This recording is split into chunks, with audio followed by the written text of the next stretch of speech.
Sie haben ja vorher schon gehört, dass das neue Bühnenprogramm vom Blechhaufen heißt In Vino Veritas. Und damit ist klar, dass die Wahrheit im Mittelpunkt steht bei diesen jungen Musikanten. Die Wahrheit und nichts als die Wahrheit, ja. Aber auch so Werte wie Glaube, Liebe, Hoffnung sind Mittelpunkt in ihrer Bühnenshow.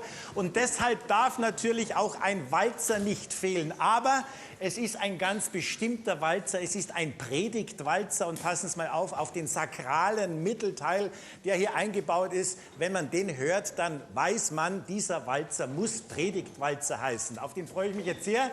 Wir tanzen alle zur wunderbaren Musik von Blechhaufen. Bitte schön, meine Herren. Traudi.